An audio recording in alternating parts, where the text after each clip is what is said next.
So Miss Destiny sat down with the host of Dear Future Wifey podcast, and it was titled How to Heal After the Father of Your Child Puts You in Jail.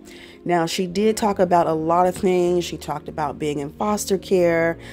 She talked about her time on Love and Marriage Huntsville and why her contract ended. She claimed that it was indirectly due to contractual issues. I'm not really sure what that's all about, but the host kind of alluded to the fact that it had to do with money. But I think we know that that probably wasn't it. But what I do want to touch on is the conversation she had about Sonny, the Love and Marriage Huntsville producer that was assigned to her. She said that Sonny, she would confide in Sonny, tell her, things that were going on between her and Moses. And Sonny told her that she and Moses were cousins. So, Destiny was kind of shocked to hear that the two cousins had gotten married. So let's take a listen to what she had to say and drop down in the comments afterwards and let me know your thoughts. I think I'm in a great place. The funny thing, you talk about producer, you said that people, with this show was a therapist. Yeah. So it was a recent situation. I bring it up because it's very, very recent. Is imagine confiding in the person that they have assigned to be your producer, and then you find out that producer married your ex. Oh yeah, it's not imaginary. That's actually what happened to you, Destiny. Yeah. that's actually what happened to you, Destiny. So what is it?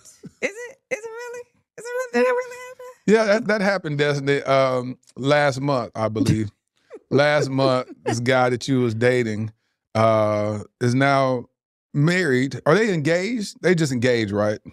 Or did they get married? I think they might be married. Okay, might be married then. Married the producer, one of the producers of the show that was assigned to you. How you feel about that?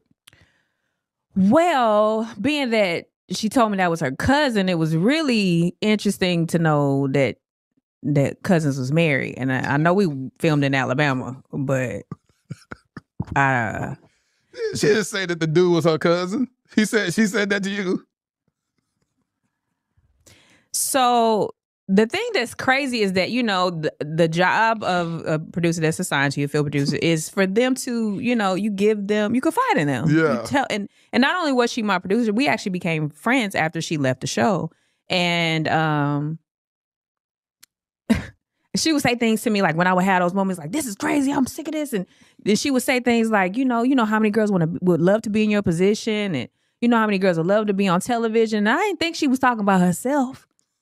The whole time I'm like, and so then when I found out the cousins got married, she did not say that was her cousin. She done told you. So did he say that was her cousin too?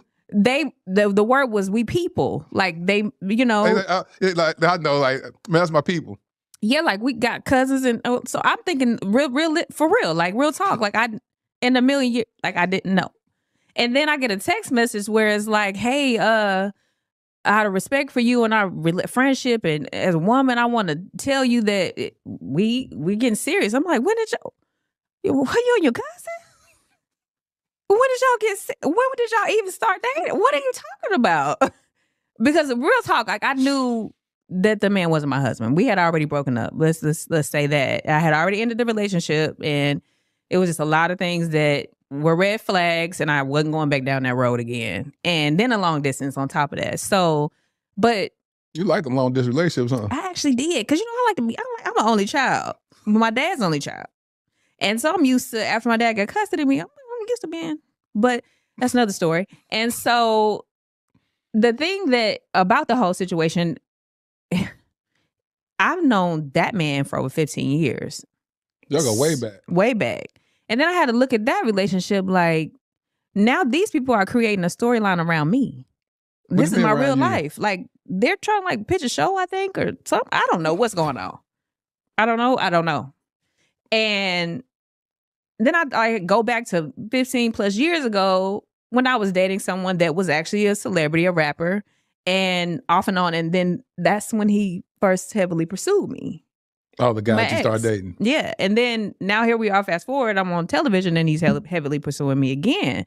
So then I had to think about what was the real intention? Like, were you ever who I thought you were? And what I can say about the situation is, it is what it is. People find themselves in situations and they ain't got nothing to, well, it do got a lot to do with me because it's a whole storyline. But people will create storylines around your reality and use it for, gain clout, attention. How long y'all broken up at that point? Probably about 5 months, maybe. And do you feel like it's betrayal on who part? His part or her part? Or both?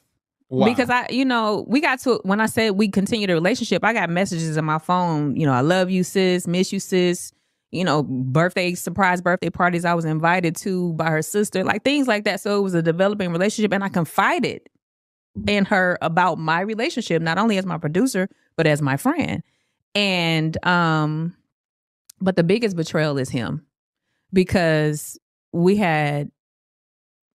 I knew the relationship wasn't going where it needed to go as far as marriage or anything like that, but that was still my friend. So answer this. How would you have responded if she came to you or both of them came to you and said, hey, listen, we are interested in each other. We're at the interest stage. We haven't even been on a date with each other, but I'm interested in her. She's interested in me. Do you mind if we pursue this? What would you say? Who, Jesus? I can tell you what I said on the day that I found out, but that's hindsight. You got to go by at the beginning. If they did things right, listen. Would you say, we done this 5 months ago? We I ain't gonna say I'm gonna say that now, but I probably eventually would have got to a point where I respected it, But at that moment, would you say no? I can't tell you because I am not in that moment. Okay, so we're going to stop right there, but what are your thoughts about what Destiny said? To me, it sounds like Moses was just an opportunist and Sonny just took the bait.